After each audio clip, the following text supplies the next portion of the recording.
स्वागत है दोस्तों आप सभी का आपके अपने YouTube चैनल सीजी ज्ञान पर। दोस्तों आज की इस वीडियो में हम शिक्षण अभिरुचि का महत्वपूर्ण जीके देखेंगे। देखिए इस वीडियो में हम 25 प्रश्न देखेंगे जो कि बहुत ही ज़्यादा इंपॉर्टेंट है, तो ज़रूर वीडियो के अंत तक बने रहेगा दोस्तों। और आप भी आंसर लगाते चलिएगा और लास्ट में बताइएगा कि आपने कितना सही किया 25 प्रश्न में। चलिए स्टार्ट करते हैं। देखिए पहला प्रश्न है, निम्न में से कौन सा शिक्षार्थियों में सृजनात्मकता का पोषण करता है? कौन सा ऑप्शन जो है शिक्षार्थियों में मतलब विद्यार्थियों में सृजनात्मकता का पोषण करता है?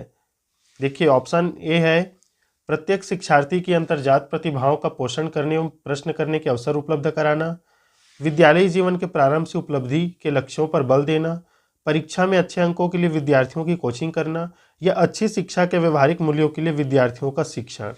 बताइए दोस्तों, सृजनात्मकता का पोषण कौन सा ऑप्शन कर रहा है? तो देखिए इसका सही उत्तर हो जाएगा ऑप्शन पहला ही, प्रत्येक विद्यार्थी की अंतर्जात प्रतिभाओं का पोषण करने एवं प्रश्न करने के अवसर उपलब्ध कराना। जब हम अवसर उपलब्ध कराएंगे दोस्तों तो क्या होगा, वो नए नए आविष्कार करेंगे, सृजनात्मक कार्य करेंगे, नए नए जो है तर्क लगाएंगे, सोचेंगे, जिनसे उनका जो है सोचने की क्षमता है वो बढ़ेगा और उनमें क्रियाशीलता आएगी, सृजनात्मकता आएगा। तो ऑप्शन ए क्या हो जाएगा, सही उत्तर हो जाएगा, अवसर उपलब्ध कराएंगे तब। तो ऑप्शन ए सही उत्तर है दोस्तों पहला प्रश्न का।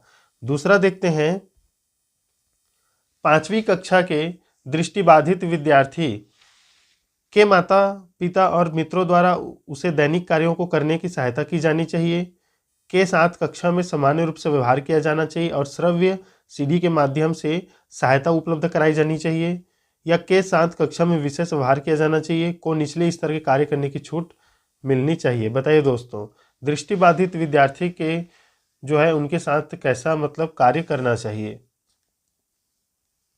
देखिए सही उत्तर हो जाएगा ऑप्शन बी दोस्तों, दृष्टिबाधित विद्यार्थी के साथ कक्षा में सामान्य रूप से व्यवहार किया जाना चाहिए और श्रव्य सीडी के माध्यम से ही उन्हें सहायता उपलब्ध कराना चाहिए। तो ऑप्शन क्या हो जाएगा, बी बिल्कुल सही उत्तर हो जाएगा, याद रखिएगा इसे।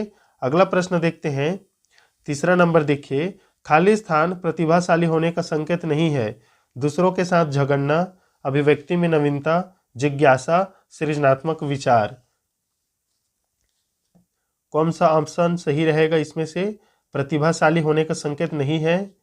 तो देखिए प्रतिभाशाली होने का संकेत क्या क्या हो सकता है दोस्तों? तो अभिव्यक्ति में नवीनता ये सही है, जिज्ञासा भी रहती है, जानने की इच्छा, और सृजनात्मक उनके विचार भी होते हैं, लेकिन उनका संकेत नहीं है तो दूसरों के साथ झगड़ना, यही हमारा आंसर हो जाएगा। ऑप्शन ए क्या हो जाएगा, सही उत्तर हो जाएगा।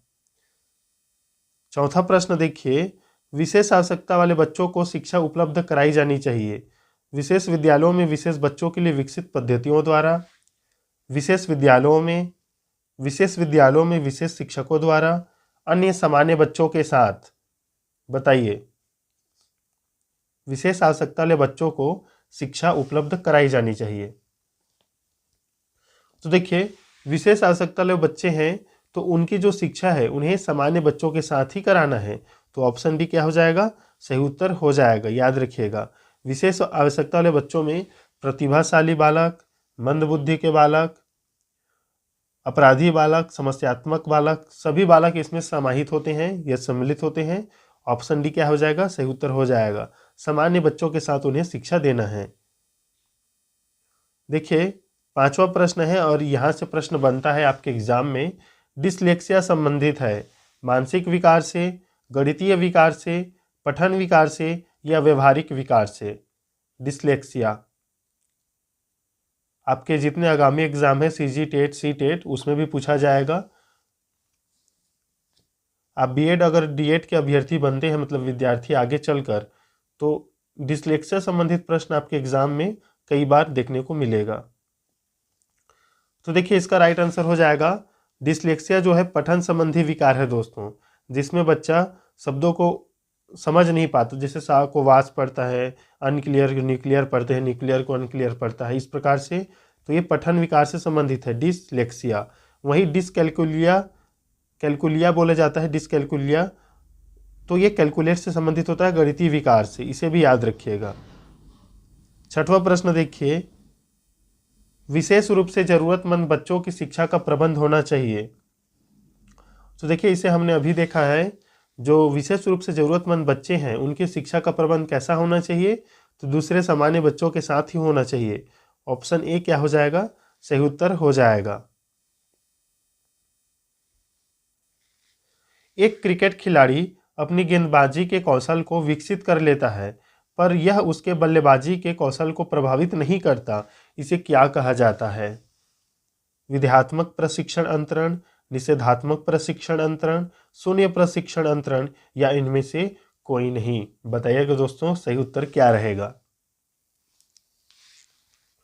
तो देखिए इसका सही उत्तर हो जाएगा ऑप्शन सी, इसे बोलते हैं शून्य प्रशिक्षण अंतरण। दोस्तों जब एक क्रिकेट खिलाड़ी अपनी गेंदबाजी के कौशल को विकसित करता है, लेकिन जब वो पहले से ही बल्लेबाजी करना जानता है, तो उसके बल्लेबाजी के कौशल कोई प्रभावित नहीं होता।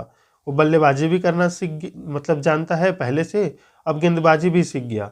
तो इस प्रकार से दोनों कौशल को समाहित कर लिया उसने, तो इसे बोलते हैं शून्य प्रशिक्षण अंतरण। ऑप्शन सी क्या हो जाएगा, सही उत्तर हो जाएगा। 8वां प्रश्न है, कक्षा में विद्यार्थियों की रुचि बनाए रखने के लिए एक शिक्षक को उचित है श्याम पट्ट का प्रयोग करना चाहिए, चर्चा करना चाहिए, कहानी कहना, या प्रश्न पूछना। बताइए दोस्तों। तो देखिए इसका सही उत्तर हो जाएगा दोस्तों, रुचि बनाए रखना है तो एक शिक्षक को लगातार जो है प्रश्न पूछना चाहिए कक्षा में। ऑप्शन डी क्या हो जाएगा, सही उत्तर हो जाएगा। देखिए 9वां प्रश्न है, आप एक अति सक्रिय बालक को कैसे सही दिशा में लाएंगे। अति सक्रिय या थोड़ा सा उपद्रवी भी हो सकता है, चंचल स्वभाव का, तो आप उसे एक सही दिशा में कैसे लाएंगे। उसे पहली पंक्ति में बैठाएंगे तथा उस पर कड़ी नज़र रखेंगे। उसे कक्षा के कोने में बैठने की जगह निर्धारित करेंगे। उसे श्याम पट्ट आदि साफ करने का काम देंगे। इनमें से कोई नहीं। बताइए दोस्तों सही उत्तर क्या रहेगा। तो देखिए दोस्तों, अगर वो बालक अति सक्रिय है, चंचल स्वभाव का है, तो अब उसे सही दिशा या अनुशासित करने के लिए आप क्या करेंगे, उसे श्याम पट्ट आदि साफ करने का काम देंगे, ताकि वो उस काम में लगे रहे और अनुशासित रहे। तो ऑप्शन सी क्या हो जाएगा, सही उत्तर हो जाएगा। 10वां प्रश्न है, आपको अपनी कक्षा में 2 मंदबुद्धि बच्चों को बैठाने के लिए बोला गया है, तो आप क्या करेंगे। थोड़े कम जानने वाले बच्चों के लिए उन्हें अपने विद्यार्थी के रूप में ग्रहण करने से इंकार करेंगे। प्रधानाध्यापक को उन्हें किसी और कक्षा में जो कि मंदबुद्धि बालकों के लिए विशेष रूप से चिन्हित है बैठाने के लिए बोलेंगे। ऐसे विद्यार्थियों को सिखाने की तकनीक सीखेंगे, या इनमें से कोई नहीं। बताइए दोस्तों, मंदबुद्धि के बच्चों के लिए आप क्या करेंगे एक शिक्षक होने के नाते। तो देखिए दोस्तों, आप एक शिक्षक होने के नाते क्या करेंगे, ऐसे विद्यार्थियों को सिखाने के लिए आप खुद नए तकनीक सीखेंगे। ऑप्शन सी क्या हो जाएगा, सही उत्तर हो जाएगा। याद रखिएगा, मोस्ट इंपॉर्टेंट प्रश्न है। देखिए 11 नंबर प्रश्न भी इंपॉर्टेंट है। एनसीएफ 2005 में गुणवत्ता आयाम शिक्षक के अंतर्गत अधिक महत्व दिया गया है भौतिक संसाधन को, शिक्षित एवं अभिप्रेरित अध्यापक को, बालकों के लिए ज्ञान के संदर्भ में संरचित अनुभव को, बालकों के लिए संरचित अनुभव एवं पाठ्यक्रम सुधार को। बताइए दोस्तों सही उत्तर क्या रहेगा। तो देखिए गुणवत्तायाम शीर्षक के अंतर्गत महत्व दिया गया है दोस्तों संरचित अनुभव एवं पाठ्यक्रम सुधार को। याद रखिएगा, कैरिकुलम बोला जाता है, इसमें आपके अनुभव को और पाठ्यक्रम सुधार को जो है महत्व दिया गया है। ऑप्शन डी क्या हो जाएगा, सही उत्तर हो जाएगा। 12वां प्रश्न देखिए, आप देखते हैं कि एक छात्र बुद्धिमान है, आप उसके साथ संतुष्ट रहेंगे, उसे अतिरिक्त गृह कार्य नहीं देंगे, वह जैसे अधिक प्रगति कर सके उसे उस तरह से अनुप्रेरित करेंगे, या उसके अभिभावकों को सूचित करेंगे कि वह बुद्धिमान है। बताइए दोस्तों सही उत्तर क्या रहेगा। तो देखिए सही उत्तर रहेगा ऑप्शन सी। याद रखिए ऑप्शन सी सही उत्तर हो जाएगा। वह जैसे अधिक प्रगति कर सके उस तरह से उसे अनुप्रेरित करेंगे। ऑप्शन सी क्या हो जाएगा, सही उत्तर हो जाएगा। 13 नंबर प्रश्न है, यदि कुछ विद्यार्थी कक्षा में अध्ययन की चित्तवृत्ति में नहीं है, मतलब अध्ययन में उनका ध्यान नहीं है, तो आप क्या करेंगे। उन्हें अध्ययन के लिए बाध्य करेंगे, उन विद्यार्थियों को कक्षा छोड़ने के लिए कहेंगे, उन्हें चेतावनी देंगे कि वे अवश्य अध्ययन करें, नहीं तो आप प्रधानाध्यापक को सूचित देंगे। उन्हें उनकी रुचि अथवा आप अपने विषय के अनुसार रुचिपूर्ण चीज बताएंगे। बताइए दोस्तों, इसका सही उत्तर क्या रहेगा?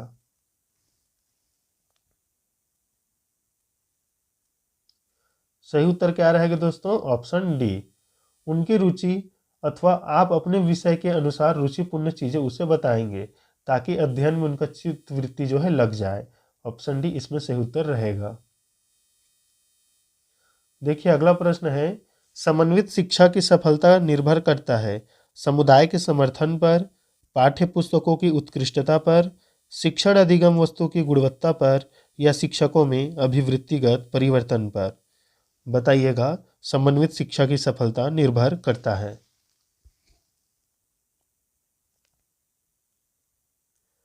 तो देखिए, समन्वित शिक्षा की सफलता दोस्तों आपके पाठ्य पुस्तकों की उत्कृष्टता पर जो है निर्भर करता है। ऑप्शन बी क्या हो जाएगा? सही उत्तर हो जाएगा। पाठ्य पुस्तक अच्छे होने चाहिए, उत्कृष्ट होने चाहिए। देखिए 15 नंबर प्रश्न है, प्रतिभाशाली होने का संकेत कौन सा नहीं है दोस्तों? तो इसका आंसर आप कमेंट में बता दीजिएगा। ये प्रश्न हमने दोबारा है इसमें, तो इसे बता दीजिएगा। प्रतिभाशाली होने का संकेत नहीं है इसे। 16 नंबर प्रश्न देखिए, निम्न में से कौन सा व्यवहार भावनात्मक बाधाओं को प्रदर्शित नहीं करता है? बाल अपराध, कमजोरों को डराने वाला, भगोड़ापन, स्वालीनता। बताइए।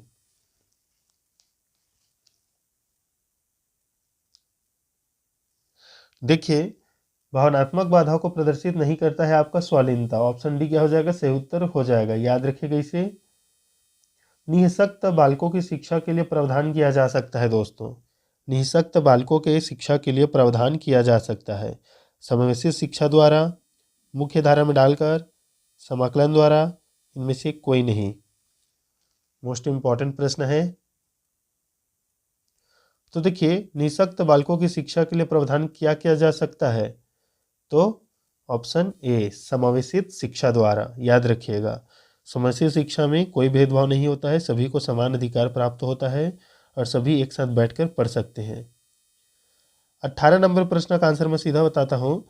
कमजोर वर्ग के बालक से तात्पर्य क्या है? देखिए ऑप्शन डी सही उत्तर हो जाएगा। ऐसे अभिभावकों के बालक जो सरकार द्वारा निर्धारित न्यूनतम सीमा की वार्षिक आय की सीमा से नीचे के वर्ग में आते हैं, उन्हें ही कमजोर वर्ग के बालक कहते हैं दोस्तों। याद रखिएगा, ऑप्शन डी सही उत्तर है इसमें से। 19 नंबर प्रश्न है, बच्चों में संवेगात्मक समायोजन प्रभावी होता है व्यक्तित्व निर्माण में, कक्षा शिक्षण में, अनुशासन में, या इनमें से सभी? बच्चों में संवेगात्मक समायोजन प्रभावी होता है। तो देखिए, संवेगात्मक का अर्थ है क्रोध, प्रेम, ईर्ष्या, जो भी जितने भी भाव हैं वो सभी है इसी में। तो देखिए ये सभी के लिए है, इनमें से सभी इसका राइट आंसर हो जाएगा। व्यक्तित्व निर्माण में भी सहायक है, कक्षा शिक्षण में भी, अनुशासन में भी, क्योंकि संवेग का महत्व बहुत ही ज़्यादा है दोस्तों। क्रोध, प्रेम, ईर्ष्या जितने भी है संवेग के अंतर्गत आता है और सभी में इसका आवश्यकता भी है। 20 नंबर प्रश्न देखिए, राष्ट्रीय पाठ्यचर्या रूपरेखा मतलब एनसीएफ 2005 में निम्न में से किस परीक्षा संबंधी सुधारों को सुझाया गया है? तो देखिए इसका राइट आंसर आपको कमेंट में बताना है दोस्तों। ये प्रश्न बहुत बार हो चुका है और ये इतना इम्पोर्टेंट है कि बार बार ये प्रश्न हम भी वीडियो में डाल रहे हैं इसे। तो प्रश्न 20 नंबर इसका जो है आंसर आप कमेंट में बताइएगा। 21 नंबर प्रश्न देखिए, विशेष आवश्यकता वाले बच्चों को पढ़ाने के लिए निम्नलिखित में से कौन सी व्यूह रचना अधिक उपयुक्त है? अधिकतम बच्चों को सम्मिलित करते हुए कक्षा में चर्चा करना, विद्यार्थियों को सम्मिलित करते हुए अध्यापक द्वारा निर्देशन, सहकारी अधिगम तथा पीयर ट्यूटरिंग अध्ययन, अध्यापन के लिए योग्यता आधारित समूहीकरण। बताइए। तो देखिए इसका सही उत्तर क्या हो जाएगा दोस्तों? व्यूह रचना विशेष आवश्यकता वाले बच्चों के लिए सबसे अधिक उपयुक्त है ऑप्शन सी, सहपाठियों द्वारा अनुशिक्षण, एक दूसरे से मिलकर सीखना, जिसे बोलते हैं पीयर ट्यूटरिंग। तो ऑप्शन सी क्या हो जाएगा? सही उत्तर हो जाएगा। 22 नंबर प्रश्न देखिए, समस्या के अर्थ को जानने की योग्यता वातावरण के दोष, कमी एवं रिक्तियों के प्रति सजगता विशेषता है प्रतिभाशाली बालक की, सामान्य बालक की, सृजनशील बालक की या इनमें से कोई नहीं। बताइएगा 22 का राइट आंसर क्या रहेगा। तो देखिए ये विशेषता है दोस्तों ऑप्शन सी सृजनशील बालक की, याद रखिएगा। जानने की इच्छा, जिज्ञासा प्रवृत्ति, वातावरण के दोषों, कमियों, रिक्तियों के प्रति सजग जो रहता है, तो कौन रहता है? सृजनशील बालक ही। ऑप्शन सी सही उत्तर हो जाएगा। 23 नंबर प्रश्न देखिए, बहुत इंपॉर्टेंट है। एनसीएफ 2005 के अंतर्गत परीक्षा सुधारों में से किस सुधार को सुझाया गया है? बताइए। खुली पुस्तक परीक्षा, सतत या निरंतर एवं व्यापक मूल्यांकन, सामूहिक कार्य मूल्यांकन, इनमें से सभी।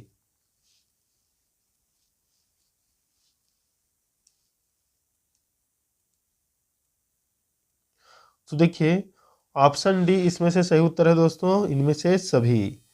ऑप्शन डी को कहीं कहीं पर दोस्तों दिक्कत यह इस प्रश्न में, कहीं कहीं पर इसका आंसर जो है ऑप्शन बी को लिया गया है, कहीं कहीं पर ऑप्शन डी को लिया गया है। तो राष्ट्रीय पाठ्यचर्या रूपरेखा 2005 के अंतर्गत परीक्षा सुधारों में किस सुधार को सुझाया गया है? तो सामूहिक कार्य मूल्यांकन, सतत या निरंतर व्यापक मूल्यांकन भी आ जाएगा, ये सभी लगता है। खुली पुस्तक परीक्षा, तो ऑप्शन डी को ही मानकर चलिएगा आप, और अगर एग्जाम में आ जाए तो ऑप्शन डी को ही आप सही कीजिएगा, क्योंकि डी की जो है संख्या ज़्यादा है, सही उत्तर इसे ज़्यादा लिया गया है। तो ये सभी जो है इम्पॉर्टेंट है ऑप्शन। 24 नंबर प्रश्न देखिए, सृजनशीलता के पोषण के लिए एक अध्यापक को निम्न में से किस विधि की सहायता लेनी चाहिए?